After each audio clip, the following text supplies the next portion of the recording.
Welcome to the podcast, Appetite for Distortion, episode number 335. My name is Brando. Welcome, Mr. Lee Ving. How are you, sir? Thank you.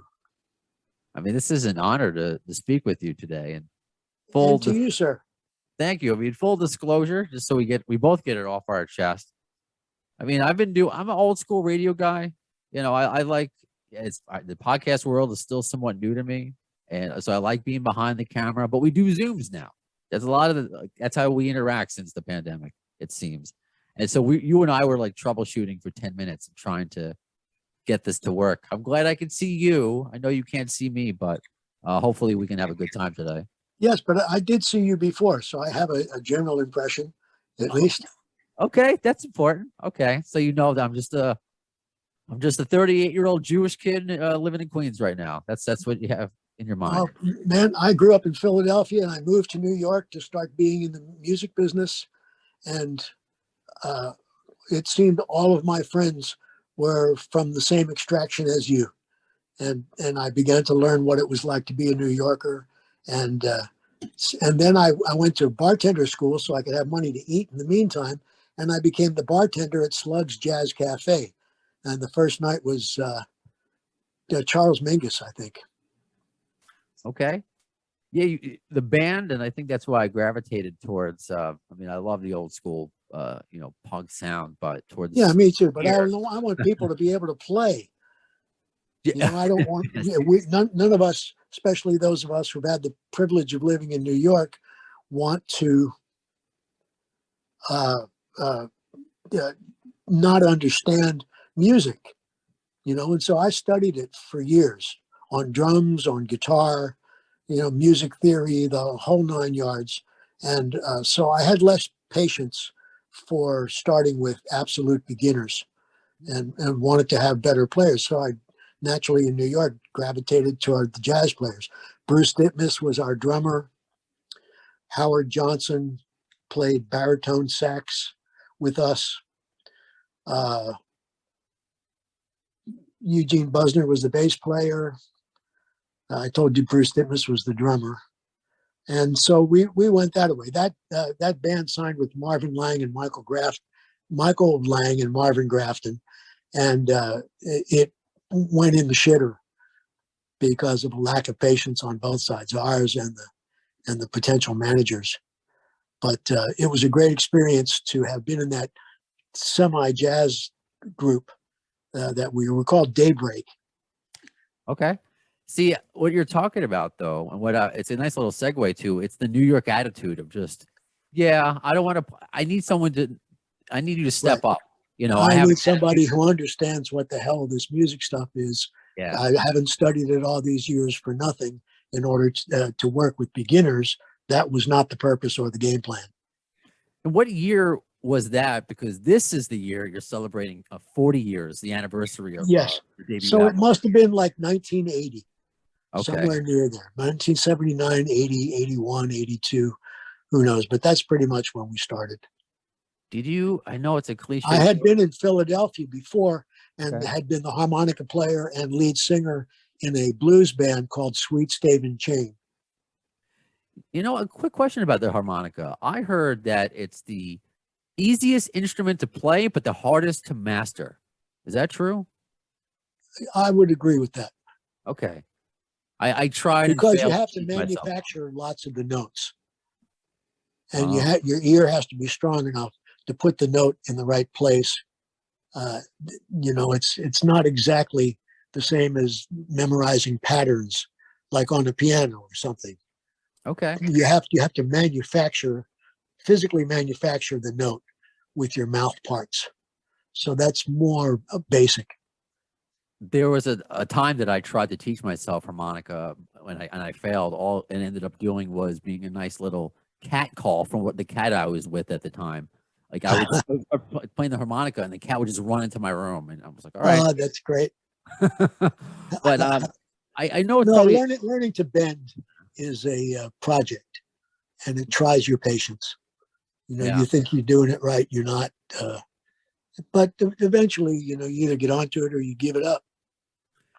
But speaking of patience and not giving things up, could you believe that I know it's a cliche question, but in 2022, all these years later, decades later, that you would still be performing and playing music that you love? Did you think that this would be not just your career, but your life? Yes. Yeah. As some like your parents would have the nerve to tell you that this is just like some hobby, some phase you're going through, and you have to get down and be serious and figure out what you're going to do for a living that gives you a paycheck every week. Well, if that's the kind of person you are, music is probably not for you. So is part of this, tell me about and I don't know too much about it, about the feature length documentary in production. Is it about the band? Is it about you growing up? Because we could be here all day talking about so many stories with you, but there's obviously it's a big one, so I want to talk to you about. But can you talk to me about this documentary and the kind of stories we're going to get from that? What documentary are you talking about? There's a feature length documentary in production, I'm told, about fear. Is that not the case? That, to my knowledge, is not the case. Oh, that's good. I got to talk to. We'll go off. We'll break the fourth wall. Our buddy Robert, who I love. He set this interview up. Me too. He's like, yeah. I have total confidence in him. He's like, he can do Zoom, but now we had a little trouble with Zoom. We got past that, and then he's like, all right, you guys can talk about. In addition to Guns N' Roses, which we'll talk about, and Clue, which we'll talk about. Oh, we have completely fixed a release that would be like a triple album or something. I don't know the nuts and bolts of it, but that's due for release almost as we speak this week. Okay. Is that what you're talking about? Is that what you're talking about? Well, there was two separate things that my understanding was that there is a new studio album coming out. Yes. Slash and Duff are going to be on, and Shooter Jennings even more, which I want. Yes. And that's supposed to be was described as, I'm seeing it in somebody's print, as massive new release. Massive was the word the reviewer chose to use. So yeah, that's recorded material. Okay. I'm not sure. I'd like to. Can you get Robert on the phone while we're talking? Yeah, let me email our buddy Robert and see what's going on. Let me get him. You want to call him up on the phone?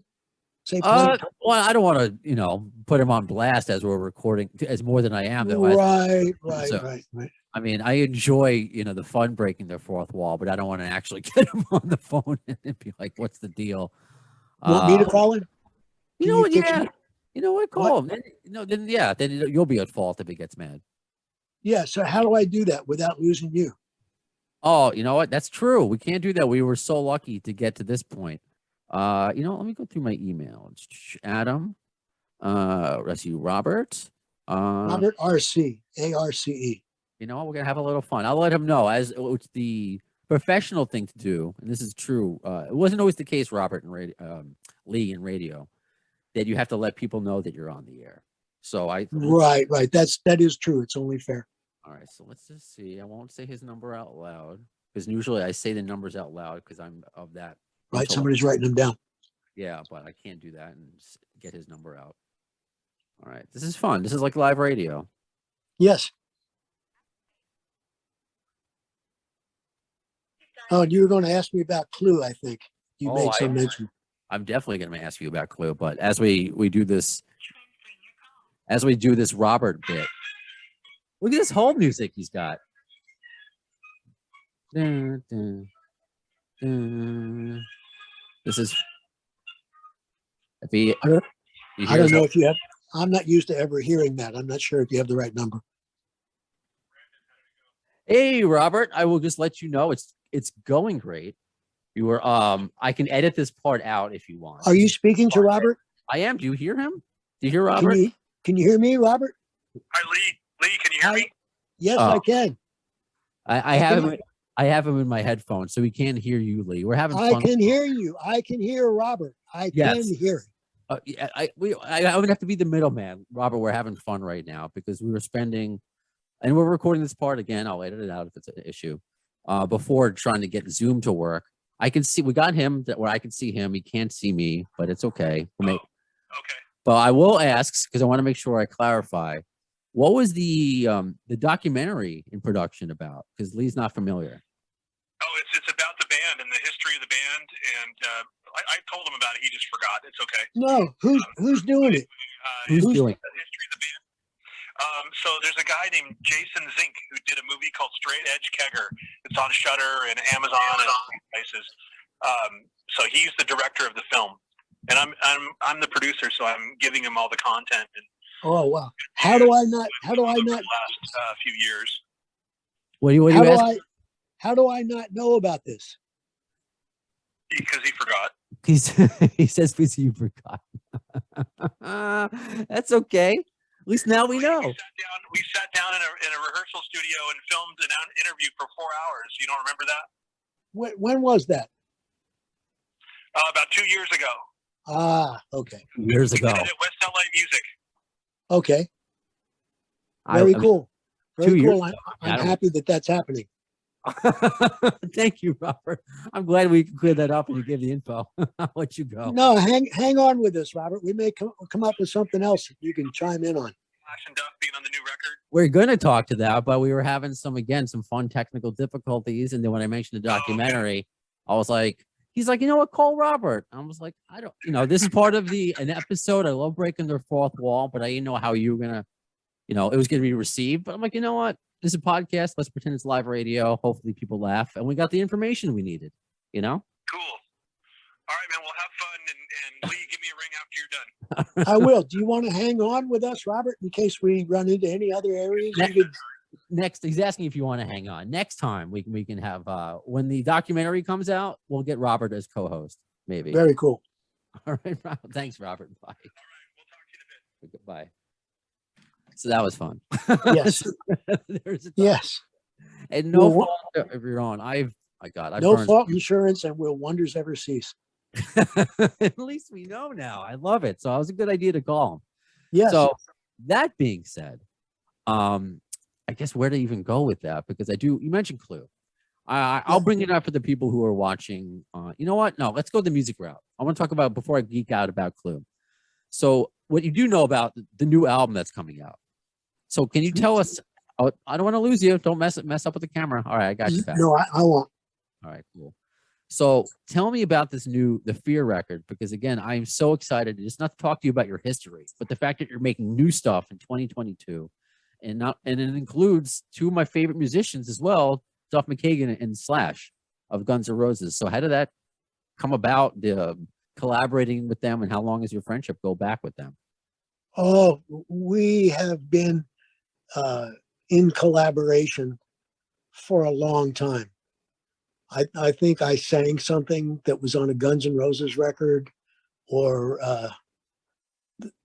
I don't recall exactly, but and I think they've had me on to do live performance with them, and they're a great bunch of guys, and it was fun with the singer and the guitar player, and we had it. We've always had a good relationship.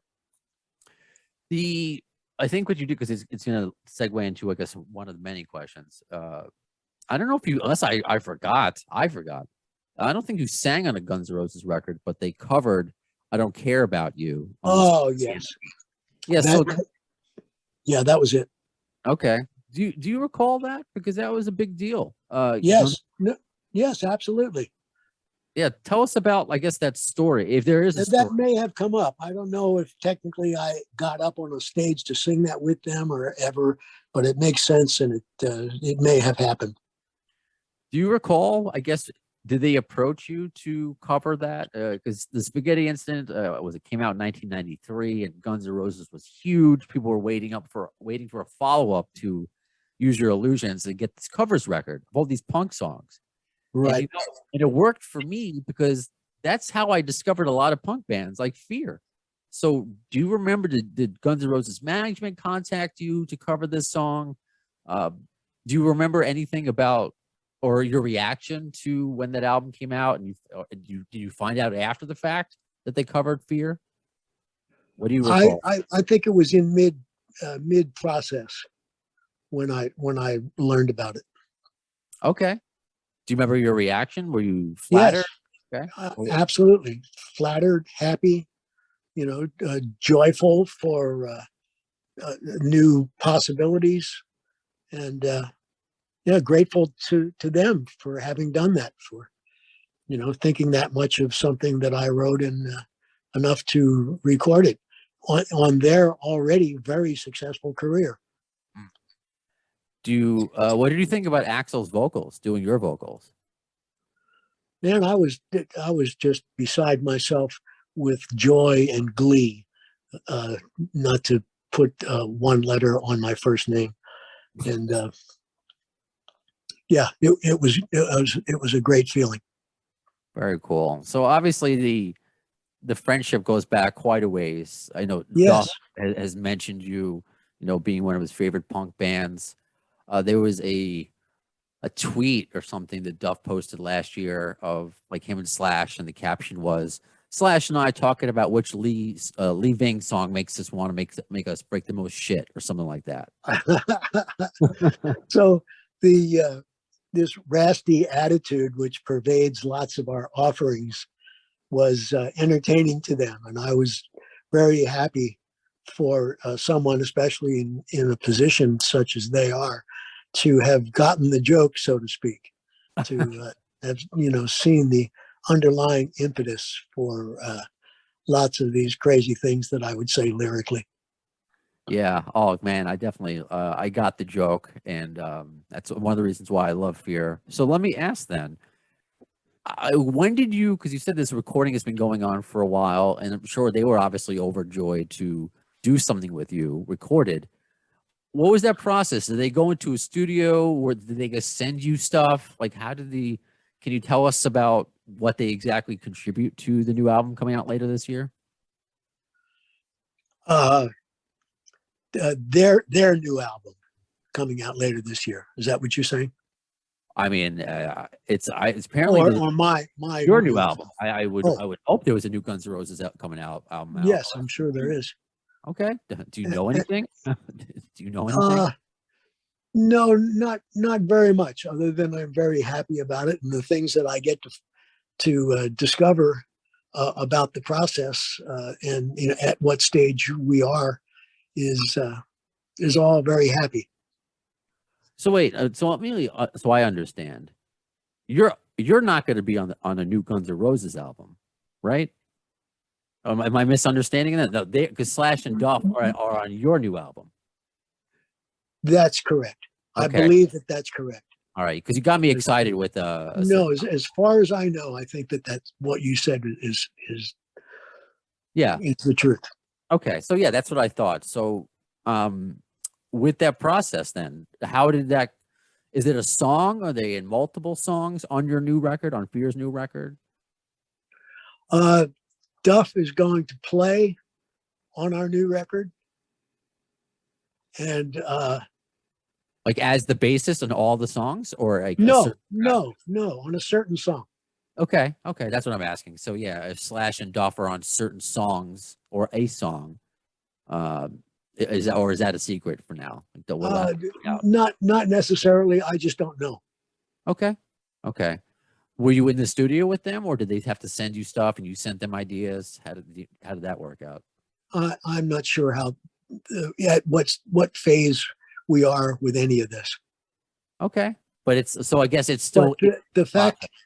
Shooter is scheduled, and okay. I think Slash will also be, as far as I know. Correct me if I'm wrong, and I don't want to give out any misinformation. And I'm also very hopeful, so I don't want to jinx it. Okay, fair enough. So, and I won't call Robert again, in case if there's anything else that we need to know. Oh man, it's okay. We are grateful to you for doing this. And so I'm sure none of us would mind where you to call. Well, next time, because there's still plenty to talk to you about with experiences that you've had. Yesterday was the first time in a while I watched the Saturday Night Live appearance. Indeed. What can you tell us about that? I know you've spoken about it many times over the years, but is there a certain moment after all this time that sticks out to you more than the others? From that performance, or perhaps the aftermath? it was John, may he rest in peace, that was instrumental in getting us Fear onto Saturday Night Live. And we had been available prior to that, but generally, until we had John on our side wanting us to be able to do it,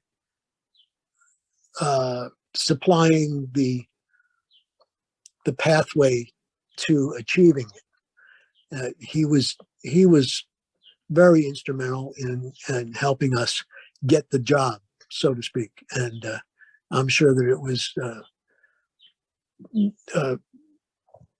his leading us, to, mentioning us to the powers at Saturday Night Live and saying he was in favor of it. That was instrumental in getting it to be reality. What kind of person was John Belushi? Because my era had Chris Farley, and I feel like that was the closest thing that, I missed out. Of course, I enjoyed Animal House and watched those old SNL, episodes that he was a part of. But I don't know, what kind of person was he? Like, is there something that you can tell us that perhaps, other than hear about the stories, there's something like you can feel comfortable sharing that we might not know about John Belushi? I would absolutely say that he was kind, generous.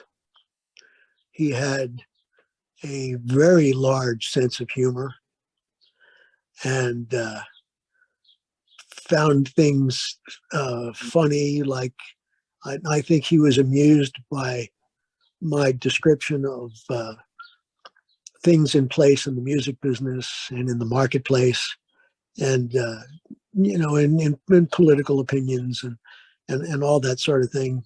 Humor being the mainstay, I think, for me, in all those areas, especially with them being so sensitive in many places. And I think that was part of what he appreciated, that a sense of humor that was maybe not so afraid of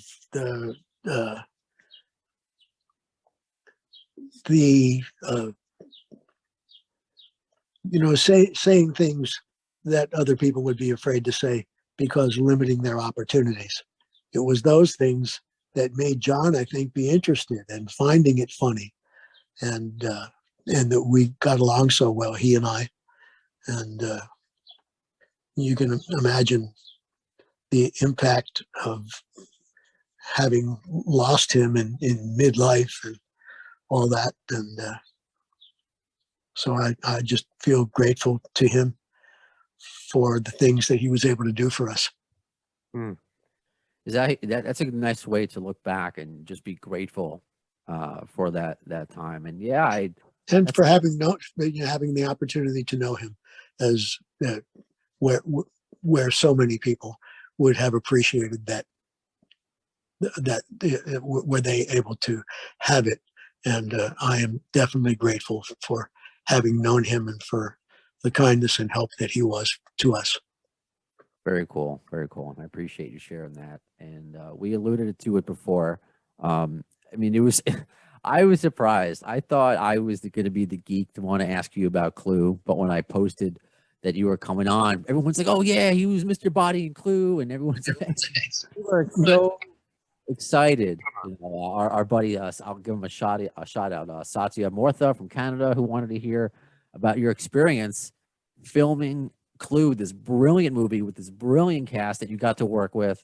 How did that come about? I think I had done Flashdance already, and my career was not unknown to the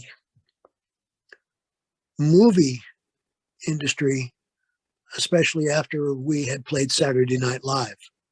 That was more of a stamp of approval and of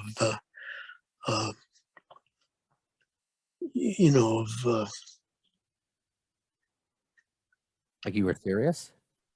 that Like that we were capable of being dealt with, and we were capable of being used as guest artists, without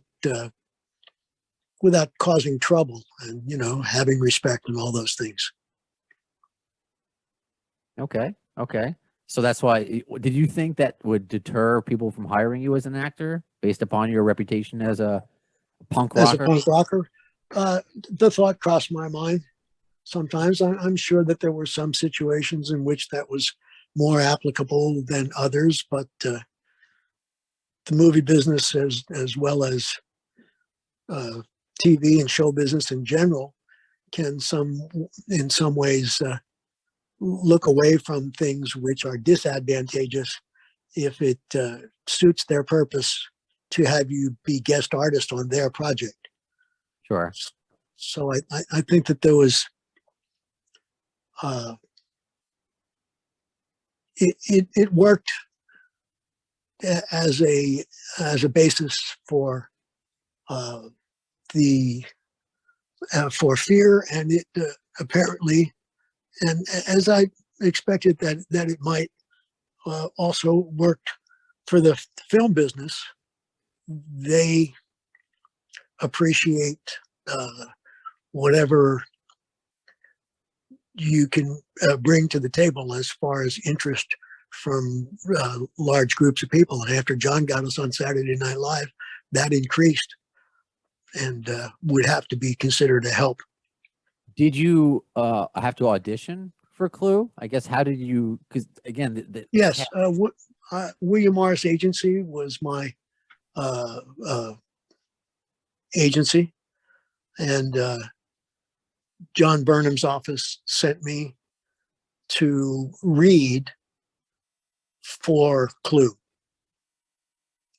and whatever else was involved in the process.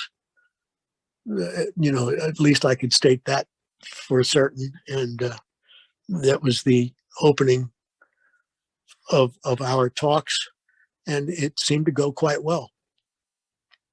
What did you think about? Because this was a movie based on a board game, and Right. and the cast, you got Christopher Lloyd, you got Tim Curry, Madeline Kahn, Eileen Brennan. I mean, just brilliant cast. So when you see that, I guess, what did you think about it? Like, were you like all in right away? Were you intimidated because you have some of these classically trained actors or just big actors? Or if you could tell us about that, and perhaps the experience of filming the movie and having your dead body being dragged around by people. Well, it's all play acting, Well, and sure. and it was no. I very looked forward to working with the cast, as famous as they were at that time, and more so later. And it was just a great opportunity. I was thankful and happy, and felt fulfilled as an actor. I was getting to do what they were all getting to do. It was very cool. Cool. Do you guys recall, just to, I'm not going to stay obviously on Clue the entire time. Was it a you guys cracking up a lot? Was it hard because there's a lot of funny people there, or was it all serious business? And how was Tim Curry on set? I'm just curious. The guy from It, he does all these amazing roles. Right. So was it like everybody was friendly, everybody was kind, everybody was patient. It was a great experience. And I had confidence in myself about being able to deliver what the producers and directors wanted in any situation as an actor, and also to mess with it a little bit and to make sure it was something that could be received as additionally good for the production. Was your most recent, and that's just great to hear, was your most recent acting role? Sorry, I'm getting questions sent into you for you right now. Are you putting your foot up on the piano? It sounds like that. Yes, it did. Chiming along with your bird in the background. That's all I'm doing. Yes. A Oh, picture that reminds me of a picture of Little Richard, who's playing piano with both hands and then goes for the really high notes to the right with his right leg, with his right foot. That was that was his just move. a rock and roll moment that was very amusing to me. Yeah, the architect of rock and roll. Yes, Little Richard, that's absolutely an amen, and an incredible piano player. My God. More important things to talk about. What can you? Because you said you didn't want to spoil anything. What can you tell us about the new Fear record that's going to come out later this year? There's songs that have never been recorded. Never, I don't mean recorded, have never been recorded and released. And it's a wealth of the things that we've had. Some things we've used and some things we have not. Some things that will be heard for the first time. And it's going great. And I'm confident that everyone will enjoy it. What's the thing that keeps you motivated the most? Because as we've discussed, you've done so many things that you can forget them. Like it's just all these amazing things. So what's the thing that keeps you, instead of just saying, I've done enough. Let me just enjoy my family and friends, which you do anyway. But what keeps you going, motivated to get back up on stage and still do it? Well, it's just the general enjoyment of doing this anyway, regardless of the windfall of money it's creating for you, or the gigantism of all the new parts that are being offered for you theatrically and also musically. And so I'm still at this point not as completely fulfilled with things that you could do in the music business and as an actor. And so it keeps me wanting to do more until I get to that place where I feel like, okay, that was great. And I don't necessarily hunger for more of it or something like that. That's a place I've not gotten to. I still enjoy doing all this stuff, and I always will. So I don't look forward to getting to a place where I just feel like, well, okay, that's enough of this, blah, blah, blah. I enjoy it and love it, musically and theatrically. And so as it happens, so be it. I like it. I love that answer. And I gotta ask this, and I'll give credit to another listener that I got, Jake Turner. So when you do get back on stage, are you going to put "Bomb the Russians" back into the set? Is that I know it's kind of a risque question to ask. I mean, can you, how do you feel about that song now in 20? Or do you want to talk about that? How you feel about that song? I guess when you first wrote it versus what's going on in the world right now. It's sarcasm. I don't believe in bombing anyone, Right. if it's avoidable. Yes. and I just would have everyone be rational and permitting to our fellow humans. Yeah, I feel the same way. Just no more of this in this world. But this podcast is an escape from it, so I don't go too down into the well with all these the world. But when there is a cross, there's a cross there. So I appreciate you answering that. But to go back to maybe, I don't know, maybe this is controversial as well. In addition to Russia, this is a question from Zone Zero NYC on Twitter. So Fear re-recorded and released the record, right? So I guess how did you tell me about that? No, actually, no, that's a different question. I'll get to you, Zone Zero. There was another question I wanted to get to, so forgive me. I'm just trying to find out who asked it so I can give them credit. All right, well, I can't find it. Anyway, there was a re-record of the record that you did with Dave Mustaine, and that he put it out with just his vocals. and you did an interview a couple years ago, or maybe it was like 2020 or something. That you weren't aware of the re-record when Dave put it out, and you were hoping to get in touch with him to talk about it. Has there been any update on 45, right? The record? 45. Yeah. What is that? The title of the song? The album that you Oh. did with Dave Mustaine. No, Ken Begora, forgive me. Now he asked me MD 45. That's what I meant to say. Yes. So and what was the question? that it was re-recorded by Dave Mustaine. Oh yeah. He released it with just his vocals.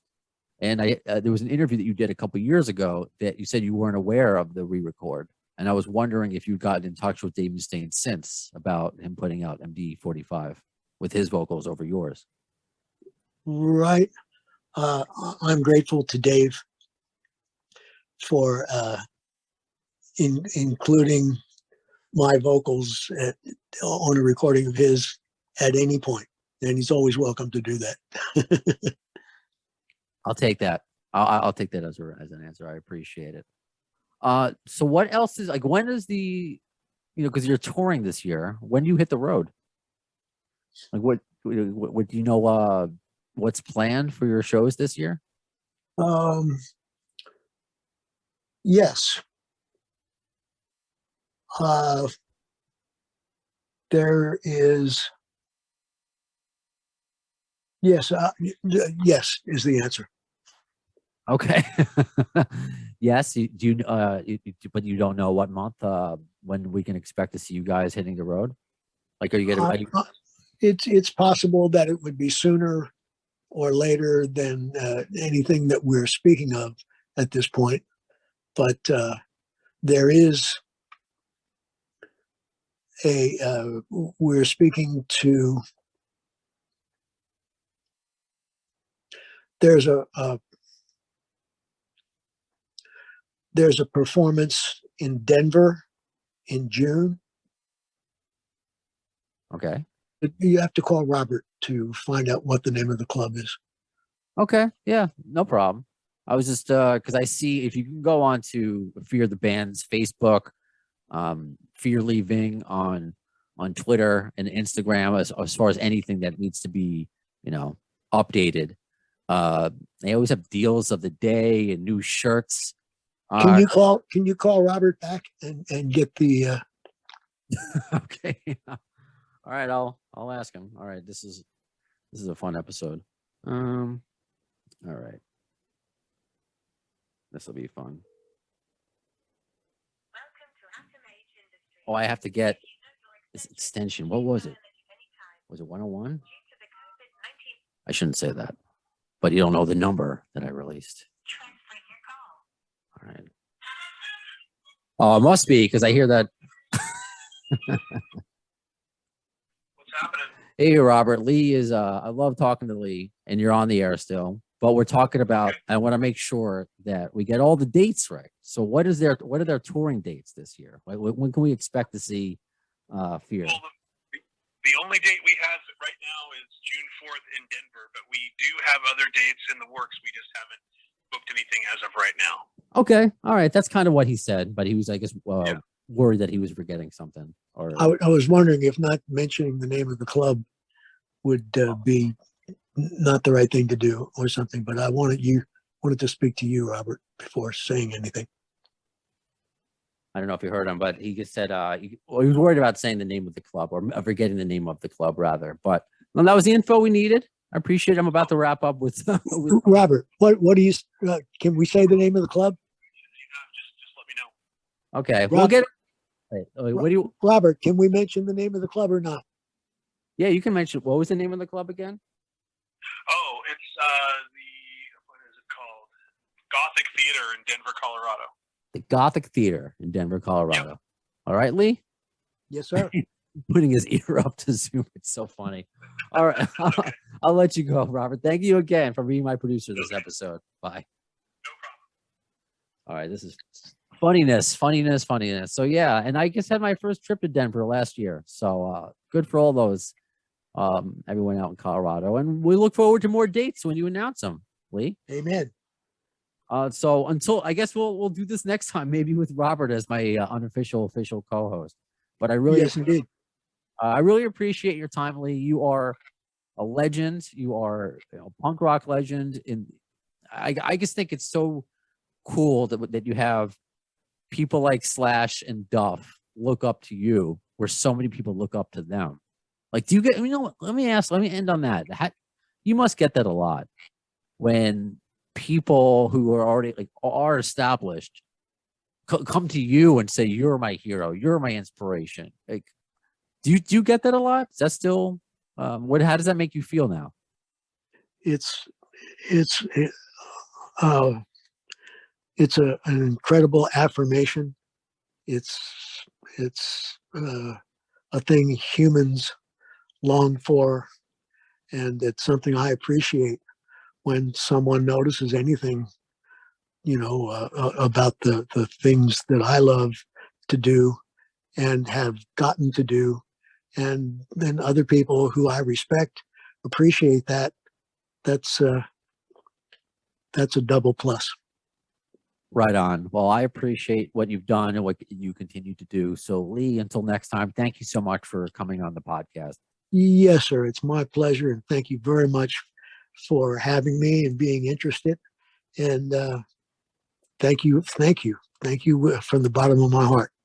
Got it. And next time we'll be able to see each other and get comfortable. So, I'm loving this shot of your ear right now, but that's a famous ear. So that's it for this episode of Appetite for Distortion. When will you see the next one? In the words of Axl Rose concerning Chinese democracy, you'll see it. I don't know if soon is the word.